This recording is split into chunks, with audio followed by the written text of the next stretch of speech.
అస్సలాము అలైకుం వరహ్మతుల్లాహి వబరకాతుహు. అందరికీ నమస్కారం ఫ్రెండ్స్. ఉగాది మరియు రంజాన్ శుభాకాంక్షలు తెలుపుతూ మరొకసారి మన మాస్ మీడియా వారు పత్తి సుబ్బరాయుడు గారిని అయితే కలవడం జరిగింది. నమస్కారం సార్. నమస్తే మస్తాన్ గారు. నమస్తే. ఎలా ఉన్నారు? బాగున్నారా? చాలా బాగున్నాము. మరొకసారి మిమ్మల్ని కలవడం చాలా సంతోషంగా ఉంది. మా మాస్ మీడియా ప్రేక్షకులకు మీరు ఒకసారి ఈద్ మరియు ఉగాది శుభాకాంక్షలు తెలియజేస్తే సంతోషంగా. మీకు Ugadi thank you sir. Eid Mubarak తెలియజేస్తూ థ్యాంక్ యూ. అలాగే మన తెలుగు వారికి, కోయట్లో ఉన్నటువంటి మన తెలుగు ప్రజలందరికీ కూడా ఉగాది మరియు ఈ రంజాన్ పండుగ శుభాకాంక్షలు తెలియజేస్తూ అందరూ బాగుండాలని కోరుకుంటున్నాం. Thank you sir. చాలా సంతోషం మిమ్మల్ని మరొకసారి కలవడం చాలా సంతోషంగా ఉంది. ఈరోజు ప్రోగ్రాం ముందుకు తీసుకెళ్తూ ఫస్ట్ టాపిక్గా చాలా క్వశ్చన్స్ అయితే ఉన్నాయి మైండ్లో. బట్ ఏంటంటే ఎప్పుడు కూడా మాస్తో ముఖాముఖి అనేటువంటి ఆ ముఖాముఖి వాతావరణం కాకుండా పండగ వాతావరణంగా జరుపుకుందాం అనేది అనుకుంటున్నాను సార్ ఈరోజు.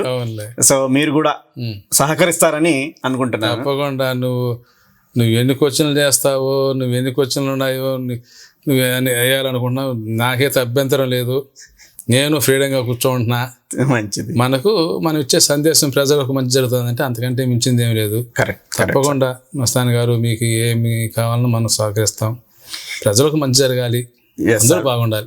మీలాంటి ఒక అనుభవం ఉన్న వ్యక్తి ద్వారా ఆ మెసేజ్ను మనము మన మాస్ మీడియా వారితో పంచుకోవాలనేది ఒక ముఖ్య ఉద్దేశం. So thanks you sir. ఇప్పుడు ప్రశ్నలోకి వెళ్ళిపోతే, ఈ పండుగ వాతావరణంలో అటు ఉగాది ఇటు రంజాన్, ఈ యుద్ధ వాతావరణం కూడా ఉంది, అది పక్కన పెట్టేయండి కాసేపు. సంతోషకరమైన విధంగా మనం మాట్లాడుకుందాం సార్. ఒక కమ్మని రుచిగల భోజనం అయితే ఈరోజు మనం అందరం కలిసి చేయడం జరిగిందనమాట. చాలా సంతోషంగా ఉంది. అసలు మీరు ధనమ్మ రెస్టారెంట్కి వెళ్ళాలని చెప్పినప్పుడే నేను అడుగుదాం అనుకున్నాను. బట్ కెమెరా ముందు అడిగితే మీరు నిజాలు చెప్తారు, పర్సనల్గా వద్దులే అని చెప్పేసి కెమెరా ముందు అడుగుతున్నాను. అసలు ఏంటి కమామిషు, మీకు ఎందుకు నచ్చింది అక్కడ ఫుడ్? నేను అప్పుడప్పుడు పోతాను, నేను వేరే వాళ్ళని పంపించి తీసుకుంటా. తీసుకుంటే ఈరోజు మనకు బండి కొంత పార్కింగ్ నిలబడడానికి ఆడ పార్కింగ్ చిక్కదు కొంచెం, అంతేగాని వాళ్ళు చేయడం మాత్రం బాగా చేస్తారు. నేను తీసుకుంటా వస్తాను. ఈరోజు నువ్వు ఉండేసి అక్కడే కూర్చుందాం అన్నావు, అక్కడే కూర్చుందాం అంటే సరే పార్కింగ్ అంటే చూడ, మన అదృష్టం కొద్దీ ఈరోజు ఆడ పార్కింగ్ కూడా చిక్కింది. పైన పోయి కూర్చున్నాం, సంతోషం. దాదాపు 1 hour వరకు కూడా మీరు కూడా ఏమి వేరే ఏం చెప్పకుండా రండి సార్ ఇక్కడే భోంచేద్దాము కూర్చొని అనగానే మీరు కూడా వచ్చేసారు. నచ్చిందా మీకు భోజనం అక్కడిది? నాకు ఈ రోజు కాదు, అప్పుడెప్పుడు నేను పోయి తెప్పిస్తా ఉంటా అక్కడ. ఎందుకంటే నాకు అరబీ ఫుడ్ అంటే ఎక్కువ ఇష్టం కొంచెం. ఇక్కడ చాలా రెస్టారెంట్లో మసాలాలు ఎక్కువ వాడతారు, కానీ ఆడ మసాలాలు అంత నువ్వు తిన్నా బాగుంది, మసాలాలు వాడరు, కొంచెం న్యాచురల్గా ఉంటుంది. నాకు నచ్చింది అరబీ ఫుడ్. తర్వాత నాకు మసాలాలు ఎక్కువగా లేని ఫుడ్ రెస్టారెంట్ చూడడానికి బయట సింపుల్గా కనిపిస్తుంది, అవును, కానీ భోజనాలు మాత్రం మనం అబద్ధం చెప్పకూడదు, నిజాలు చెప్పుకోవాలి. ఎవరికైనా సరే, ఎవరిదైనా ఒకటి. మనం ఒకరి దగ్గరికి వాళ్ళ గురించి మనం అబద్ధం చెప్పకూడదు, కాదు బాగలేదని మరి ఇది గొప్ప అని చెప్పకూడదు. రెండు ఉన్నది ఉన్నట్టు చెప్పాలి. ఆడ న్యాయబద్ధమైనగా న్యాయంగా బాగుంది, నాకు తెలుసు. ఆ విషయం నాకు తెలుసు, నా మనసులో ఉంటుంది, నేను చెప్పను. ఇంకేంటి ఈ రోజు మనం పోయినాం కాబట్టి నేను తీసుకొని నా పై పోదాం అంటే లేదు, అక్కడ కూర్చున్నాం అన్న కాబట్టి ఆడికి పోవడం జరిగింది. ఈ రోజు పైన ఎవరు లేరు, పార్కింగ్ కూడా బాగుంది కదా అని నేను అలా చెప్పాను సార్. సో మనం పోయిన తర్వాత ఎంతమంది వచ్చారు? చాలా మంది వచ్చారు. అది నాలో ఉన్న టాలెంట్ నాకు తెలుసు. భగవంతుడు మనం ఒకసారి పోతే 10 మంది వస్తారు. సో చాలా సంతోషం. ధనమ్మ రెస్టారెంట్లో ఈరోజు పండుగ సందర్భంగా మేమంతా కూడా కూర్చొని బాగా ఎంజాయ్ చేసాం. ఫుడ్ను చాలా మంచిగా ఉందన్నమాట. అండ్ అలాగే సార్, ఇప్పుడు నెక్స్ట్ క్వశ్చన్లోకి వెళ్ళిపోదాము. చాలా సందర్భాల్లో నేను గమనించింది ఏంట్రా అంటే, మీరు కూని రాగాలు తీస్తూ ఉంటారు అనమాట. కూని రాగాలు ఏదో పాట పాడుతూ ఉంటారు, కానీ బయటికి మాత్రం పాడరు.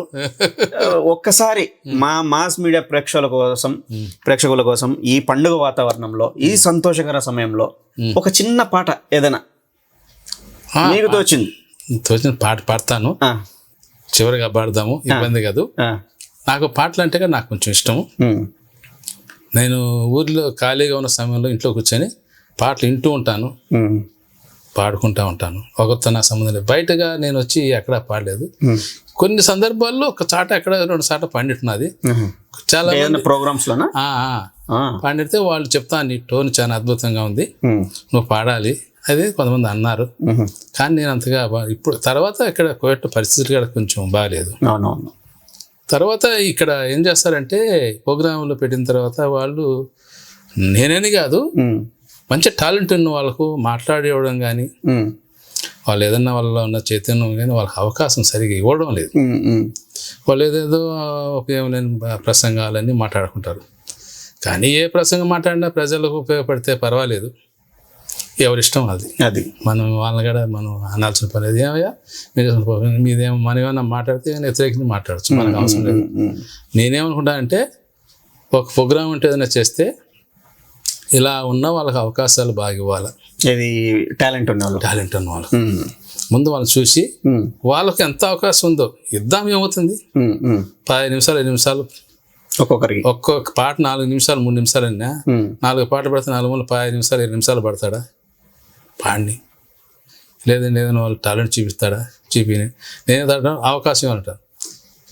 నేను పవన్ అభిమానులకు చిరంజీవి అభిమానులకే కాదు అవకాశాలు ఇచ్చేది, అటువంటి వాళ్ళు కూడా అవకాశాలు, సామాన్యులకు కూడా సామాన్యులుగా మంచి అవకాశాలు ఇవ్వాలా, వాళ్ళని కూడా వాళ్ళ టాలెంట్ బయట చెప్పాలా, వాళ్ళని పైకి తీసుకురావాలా. కరెక్ట్ అనేది నా అభిప్రాయం. కొన్ని సందర్భాల్లో వాళ్ళకి అవకాశం చేద్దాం ఏదైనా ఉంటే. ఈసారి అలాంటి సందర్భం ఏదైనా వస్తే మీరు తప్పకుండా ఇంతకుముందు ఒక వీడియోలో చెప్పినారు మీరు, నేను సహాయం చేస్తాను అని చెప్పేసి. కొంత యువతకి ఒక నాయకులుగా ఎదగాలంటే నేను సహాయం చేస్తానని చెప్పాను. ఇప్పటికైనా సరే వారు ఎవరికైనా మనకు చేస్తాం. పైకి వస్తే వాళ్ళ సమాజానికి రేపు వాళ్ళు ఉపయోగపడతారేమో. కరెక్టే అనేది నా అభిప్రాయం. ఈ ఒకవేళ పాటల పోటీలు లాంటిది ఏదైనా ప్రోగ్రామ్ పెట్టినా కానీ మీరు సహాయం చేస్తారా? పాటల పోటీ లాంటిది వాళ్ళు పెట్టుకుంటే నేను పాటల పోటీలు నేను పోటీ చేయలేను. లేదు సార్, మీరు పెద్దరికంగా ఉండి వాళ్ళకు నేను ఎంకరేజ్ చేస్తాను, నా వంతు కృషి చేస్తాను, నా వంతు చేయగలిగిన సహాయం చేస్తాను, కృషి చేస్తాను, వాళ్ళకు నేను తోడ్పడతాను. సో వింటున్నారు కదా ఫ్రెండ్స్, దాదాపు ఇప్పుడు పరిస్థితులు చక్కబడే దిశగానే వెళ్తున్నాయి కోయట్లో. మరి కొద్ది రోజుల్లోనే తొందరలోనే ఇన్షాల్లా పూర్తిగా అంతా క్లియర్ అవుతుంది, ముందు మాదిరిగా అంతా క్లియర్గా ఉంటుంది అనమాట. ఆ టైంలో ఒక మంచి రోజు చూసుకొని నేను మన పతి సుబ్బరాయుడు గారి ద్వారానే ఆ విశేషాలన్నీ కూడా మీకు అనౌన్స్మెంట్ చేయడం జరుగుతుందన్నమాట. సో చాలా సంతోషం సార్, మాట ఇచ్చారు, మాట నిలబెట్టుకుంటా అని మళ్ళీ ఇంకోసారి మాట ఇస్తున్నారు. So thank you very much. ఎందుకంటే ఆ టాలెంట్ ఎక్కువగా ఈ టిక్ టాక్లో ఉన్న స్త్రీలు వాళ్ళు ఎక్కువ ఉన్నారు. వాళ్ళకు ఇప్పుడు మళ్ళీ కూడా చూస్తున్నా పాపం అనవసరంగా వాళ్ళ మీద ఏదన్నా బ్యాడ్ కామెంట్ పెడతారు, వాళ్ళు రిప్లైగా మాడతారు. అంత మాత్రం వాళ్ళు చెడ్డవాళ్ళుగా భావించకూడదు, వాళ్ళ జోలికి మనకేం పని ఉండదు. కానీ స్త్రీలు అనేవాళ్ళు 10 మంది ఒక చోట స్త్రీలు దేవంటే వాళ్ళు దేవతలు ఉన్నట్టని మనకు శాస్త్రాలు చెప్తున్నాయి. వాళ్ళు ఎవరైనా కావచ్చు, స్త్రీయే కదా, వాళ్ళని గౌరవించాలి. ఈ టిక్ టాక్లో ఉండేవాళ్ళు అందరికీ ఇలాంటి గొడవలు లేకుండా సమృద్ధి ఉండండి. మీకంటూ ఏదైనా వాళ్ళు చేసుకోవాలంటే వాళ్ళకి మనం తోడ్పడతాం. రైట్. వాళ్ళు ఒక టిక్ టాక్ అసోసియేషన్ పెట్టుకొని, ఒక అసోసియేషన్ ఏదైనా పెట్టుకొని వాళ్ళు దాన్ని తీసుకొని ఒక వాళ్ళు కూడా వాళ్ళ మానవత్వం అనేది ఉంది, లేకుండా పోలేదు. చాలా మంది అంటే విషయం ఏంటంటే ఇప్పుడు టిక్ టాక్లో ఉన్న స్త్రీలు ప్రతి ఒక్కరు కూడా వాళ్ళకు మానవత్వం అనేది ఉంది. నేను చూశాను, వాళ్ళ హావభావాలు నేను చూశాను, వాళ్ళ మానవత్వం ఉంది. చాలా కొన్ని విషయాలు ఏదైనా విషాద ఘటనలు జరిగినప్పుడు బాగా స్పందిస్తున్నారు, బాధపడుతున్నారు, హ్యాపీగా కొన్ని విషయాల్లో పాల్గొంటున్నారు. కొన్ని కష్ట సమయాల్లో వాళ్ళంతూ పాపం వాళ్ళు చేస్తున్నారు. కాబట్టి అట్టోళ్ళు కూడా ఒక అసోసియేషన్ అని పెట్టుకుంటే ఎవరికైనా ఒక కష్ట సమయం వస్తే వాళ్ళు ఒక 200 మంది స్పందించిన మనిషి ఒక దినార్ డబ్బులు ఇచ్చినా వాళ్ళకి పెద్ద సహాయం చేయగలుగుతారు. కరెక్ట్. వాళ్ళు అట్లాంటి పని కానీ చేస్తే వాళ్ళకి చాలా గొప్ప పేరు వస్తుంది, చాలా పేరు వస్తుంది. వాళ్ళు ఏదైనా మొట్టమొదటిగా ఈ ఒక ప్రోగ్రామ్ చేయాలనుకుంటే ఆ హాల్ బాడికి ఇస్తానని కానీ నేను చెప్పాను. చేసుకొని వాళ్ళు హాల్ బాడిగిస్తే వాళ్ళు ఏదైనా మంచి రావాలని నాకు కోరిక. రైట్ సార్, త్వరలోనే పరిస్థితులన్నీ చక్కబడి, పరిస్థితులు ఇప్పుడు కోయట్లో పరిస్థితులు బాగలేవు. పరిస్థితులు చక్కబడినప్పుడు మనం తప్పకుండా వాళ్ళకు ఆ విషయాలు రైట్ సార్. ఇప్పటికే చాలా మంది నాకు మెసేజెస్ చేస్తున్నారు మన లాస్ట్ వీడియోస్ లో కూడా.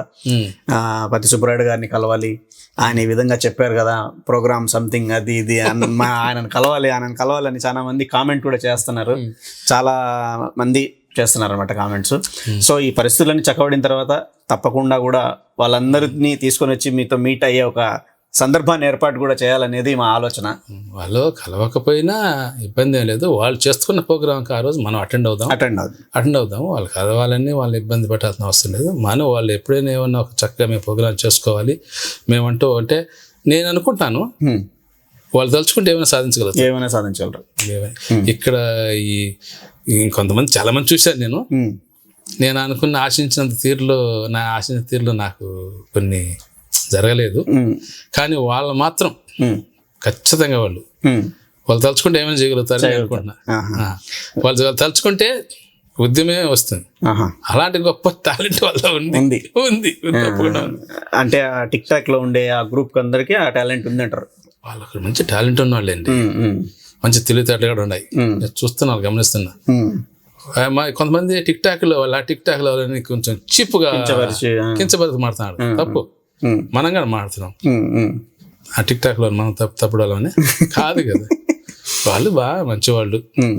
స్త్రీలు దేవతలు, మహిళలు మహారాణులు, నో డౌట్.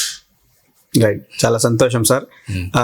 ఈ సంతోషకర సమయంలో మీరు ఒక్కసారి మా కోసం, మా ప్రేక్షకుల కోసం పాట పాడాలి. తప్పకుండా పాడదాం. అది మీ ఇష్టం, ఏ పాట అయినా మీరు ఎంచుకోవచ్చు, no problem. Okay, record music start చేద్దాం, పాడదాం.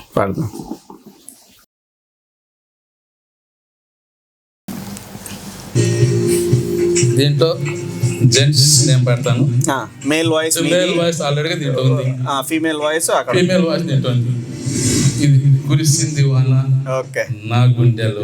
మంచి ఎంటర్టైన్మెంట్ ఫ్రెండ్స్ మీకు పండగ.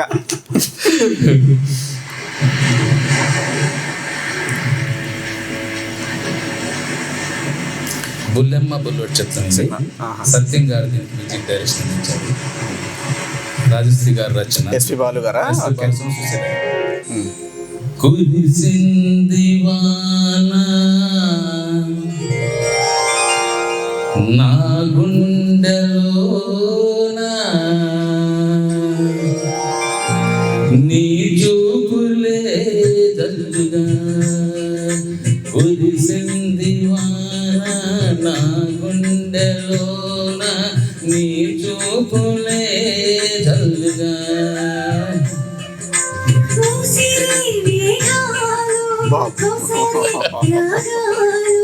కురిసింది వాన నా గుండెలోన నీ చూపులే జల్లుగా.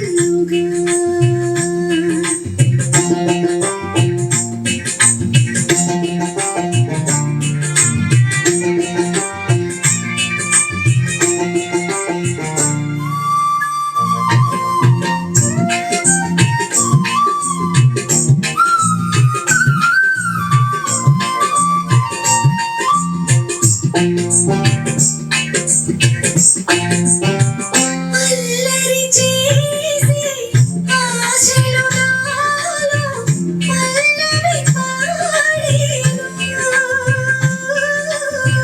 తొలకరి వయస్సు గడసరి మనసు నీ జత కోరేను.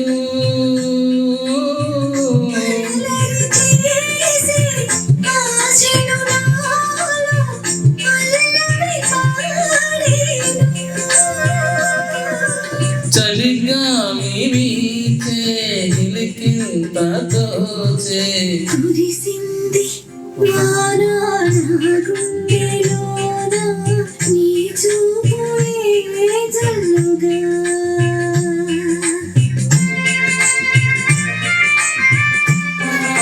ఎక్సలెంట్ సార్, భలే ఉంది సార్ ఇది.